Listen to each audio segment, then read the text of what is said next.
Well, hello and welcome once again to Beat the Reset. My name is Tim and I am the guy in the hat. And today I'm with my very special friend and associate, Sam from Adams Bullion. How are you, Sam? Thanks, Tim. Doing really well today.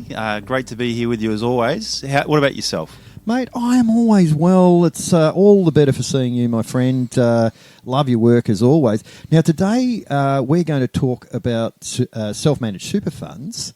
And you're going to, help the audience by sort of stepping them through just some of the basics involved with transitioning from superannuation. Also, I wouldn't mind getting your thoughts on superannuation. Transitioning into self-managed super funds. So, without too much further ado, Sam, what can you tell us about superannuation? What is it? What are your thoughts on it? And why do you think there's a need to transition out of it? Yeah, absolutely. So to start off with what super is, so it's essentially a forced savings scheme by our government. So we are forced to put a certain percentage of our paycheck away every week or month into our superannuation fund. Now, for the vast majority of people, that fund is managed by a super fund manager. So most people have their superannuation managed by one of the big superannuation funds here in Australia. I won't go too much into detail with it. I noticed that with my superannuation fund, I was consistently charged more in fees than I was delivered in returns pretty much every year that I've had a superannuation fund, which leads to the question of why would you change your superannuation fund to a self-managed super fund? Now, the answer comes down to essentially control. Superannuation funds, they limit what you can invest in, and they do force you to invest in certain things. So what I mean by that is that in the vast majority of superannuation funds, they don't even give you an option to invest in gold and silver. It's just not an option at all. If you'd like to do it, well, that's great, but you can't. And they also do put you largely in government bonds, or bonds in general, but including government bonds, which I don't see as a very good investment at all. So keeping that in mind, what you can do is set up your own self-managed super fund where you make your own investment decisions. You can buy all sorts of stuff in there: property, shares, cryptos, precious metals, anything you'd like, and in the quantities that you would like to. So that gives you control over your own money. So self-managed super funds, they're great. A lot of our biggest clients are self-managed super funds, big orders and that sort of thing. You're dealing with large sums in super funds is, I guess, the reason why. But it's quite popular for people to be, taking stock of what their super funds have done for them in terms of returns. Keep in mind we've been in a bull market for the last 10 years, and then they're looking at alternatives. So I'm a mum and dad. I have been in the system. I've basically done what I've been told to do. I went to school, I got a job, I gave them my blood, sweat and tears, 40 hours, 50 hours, 100 hours a week now to pay off an asset, my piece of real estate which I've gone and bought. And all the while my employer's been investing in this superannuation fund, and all of a sudden I'm listening to this and I hear you say there's another way to do this. Yes. So self-managed super funds, I guess in a nutshell, the upside for me, because a lot of people are going to be so used to superannuation, it's going to be foreign to them. Self-managed super fund, this whole idea of self-managed super fund. I guess the question is, what is the upside for me and how easy? Like, let's just talk about how easy it is and the rough basic process. So I'm a mum and dad, and I'm in superannuation. I'm listening to this, and I hear you say it's better. How much better and how easy? I think those two things are the big questions people want to know. Yeah, and I guess to start off with, how is it better?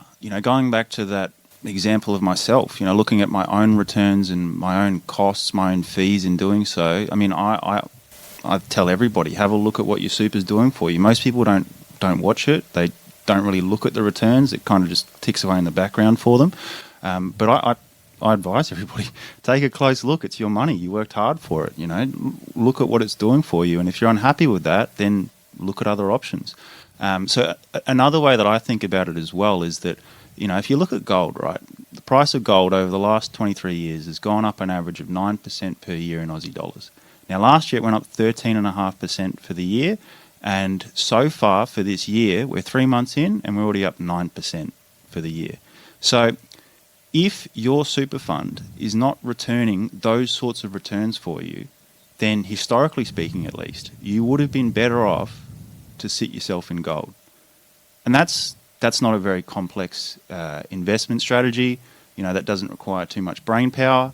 And yet most people's superannuation funds, in my view at least, have underperformed that. So that's something to be considering there. Now, I'm not saying that, you put all your money in a self-managed super fund and just buy straight gold with it. I'm not saying that. But what I am saying is that you need to take a look at your super fund, have a look at the returns they're giving you, consider what you'd be able to get elsewhere, and then make the decision for yourself from there. Yeah. Okay, so the process. So is it fairly simple? I mean, what really, just in its most basic raw form? Yeah, yes. How can I go from this fund that's in the government, how can I go to managing it all myself? So the setup process, it takes a few months. It involves an accountant. You're more than welcome to get in touch with us and we can put you in touch with an accountant that will do all the work for you there. There is a cost involved. It's a small cost. Once you've done that, then your funds from your superannuation account will be transferred over into your SMSF, at which point you'll be ready to start making investments as the investment manager for the fund. And that can involve getting in contact with Adams Bullion, talking about an order that you can place with us, more than happy to discuss everything with you and provide any, information or advice that I can along the way. But that's what it would look like. So going through the process of setting things up with an accountant, again, we can help you out with that. And then once it's all set up, that's when you get in contact with somebody like Adams Bullion. Yeah. Yep. So the big question that I'm hearing people ask when you're saying that is there's a fee. Mm-hmm. Now, there's a fee to transition out of superannuation. Mm-hmm. Are we talking tens of thousands of dollars? What is the rough estimation on that? No, so you'd be looking at less than $2,000 for the setup fee. There are also ongoing fees every year to maintain the fund, auditing costs, etc. But in comparison to the fees that you're being charged already at your super fund, I mean, they're very reasonable. So, feel free to look at the numbers for yourself just to make sure that they work in your favour. But it's not a big setup fee and it's not a big ongoing fee either. Okay, so with regards to bullion, now people that are moving from superannuation to SMSF may not be used to handling bullion. Mm-hmm. Let's just talk about that side of things for a minute. So I come along and I have, let's say my superannuation fund is $500,000 and I come to you. Mm-hmm. First of all, can you service an amount of that size? I mean, is $500,000 something you guys can service comfortably? Mm-hmm. And the next question is, after that, what do you recommend I buy roughly for my self-managed super fund in terms of product? And the third part of that question is, where do I store it? Yes, absolutely. So first questions first there. Absolutely, we could handle that kind of order. I mean, we've had orders over $1 million before. So, a $500,000 order, not a problem at all. Secondly, the second question there, what would I recommend for an order like that? Well, given the complications around holding coins in a self-managed super fund from an auditing process, I would point people towards bars for their self-managed super fund. Now, you're more than welcome to buy coins under your personal name if that's something you'd like to do. But again, I'd point self-managed super funds towards bars more than coins. There's a few reasons there. So that's the second question there, and then the third question of where to store it. There's a few different options. So of course, the first option there is you can store it at home. The auditing process for that is that every year you've got to take a photo of your bullion with today's newspaper. Making sure that it's all showing so that the auditor can see that it's all there and accounted for. Or the second option is storing it at a vault. So we recommend the Melbourne Vault if you'd like to store it at a vault. It's downstairs from us in the same building, so we offer free delivery to the Melbourne Vault as well, a point of difference here at Adams Bullion. And the beauty of what they do is that they've got a custodial storage option. So they've got two storage options, private storage or custodial. In private storage, only you have access to your bullion locker. In custodial storage, they have access as well, but the beauty is that they take care of all of the auditing process of it and fully insure it. So you've got both there. And the other big question is that people often ask me is silver or gold for a self-managed super fund. Let's say I had $500,000. Mm-hmm. Would you steer them towards one or the other? I mean, how does that work? the million-dollar question. So when it comes to the weighting of the different metals that you're buying, I always say it comes down to the risk preferences or tolerances of the investor. So gold is the slower and steadier increase over time. It's lower risk, lower volatility in the portfolio. So for those that are less comfortable, having risk in their portfolio, I'd steer them close, more towards gold. But silver, I do expect to outperform gold during the bull market.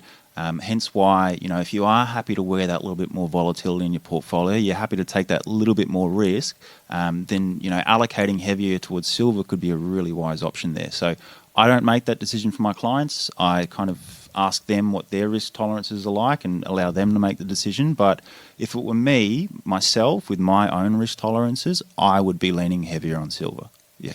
So, if somebody came to you and said to you superannuation or self-managed super fund, because self-managed super funds are quite foreign. It's odd to me, but it's not really something you sort of out there in the public people know about. If somebody came to you and said, Sam, we're standing at the bar for a drink and just give us your best, a rapid-fire question, superannuation or self-managed, which way would you go?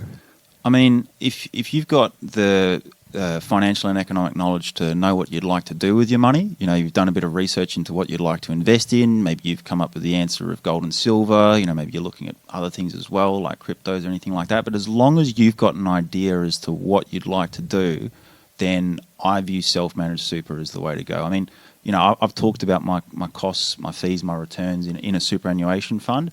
I mean, if you do, even the bare bones amount of research and, you've figured out what you'd like to do with your money and where you'd like to sit it, then in my mind, self-managed super funds make complete and utter sense. The bar's not very high to beat the kind of performance you'd be getting in a superannuation fund. Yeah. So just on precious metals, because that is fundamentally where you come from, is precious metals. And how do you see them performing going forward? So somebody says, all right, okay, you've given us some great historic figures, but where's the market in your opinion? This is just an opinion. Well, yeah, so this is just an opinion. I'll caveat it with that. But look, I do see precious metals picking up even further from here. Now, I've said that in the past 9% per year over the last 23 years. Last year was 13.5%. So far into 2024, we're up 9% or around about that so far. So I do see that improving. I see those percentage numbers increasing and increasing further. And the reason being is that I look at where we're at today in the global economy and I compare it to the 1970s. The last time inflation was as bad as it is today was the 1970s. Now, what did gold and silver do during the 1970s? Well, gold went from $35 an ounce in 71 to 850 in 1980, 9 years later. So that's over a 30x. You put 10 grand in, you pull $300,000 out over the space of 9 years. So that's where I see gold and silver going. I look at inflation, I look at the global economy, everything going on around the world, banks, etc., and I go, it is the time for precious metals. Absolutely agree with you.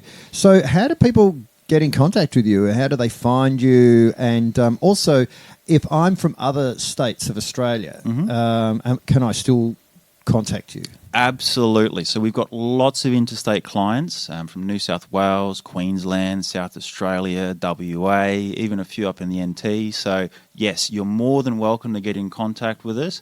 You can do so either through our website. We've got our phone number up there. We've also got our email on the website as well. So feel free to shoot through either an email or give us a call. And yeah, more than happy to help you out. Yeah, absolutely. And you're at level 3, 257 Collins Street in Melbourne, shipping all over Australia to all your happy customers. You're also a pleasure to deal with, Sam. You're a very relaxed guy and you make people feel really comfortable with their choices. Yeah, appreciate that. We don't often see people going from self-managed super fund back to superannuation, though, do you? No. Look, once they've made the jump and they start seeing what's possible outside of the superannuation funds, I haven't had a single client go back. Yeah, I wouldn't expect that. Well, that's it, of course, for me again, for Beat the Reset from the guy in the hat. Sam, thanks so much for coming in. Actually, it's always me that comes in. I don't know why I say that. And I look forward to getting you on the channel again. So amazing information from a guy that's very, very experienced in bullion. So if you are looking to set up a self-managed super fund, there is no question in my mind and Sam's mind and pretty much anyone in the bullion industry that this is 100% the way to go to secure your future. Anyway, that's it for me, the guy in the hat. And once again, I hope you're looking after your families, look after your health, look after your friends, look after your neighbours, and as always, make good choices.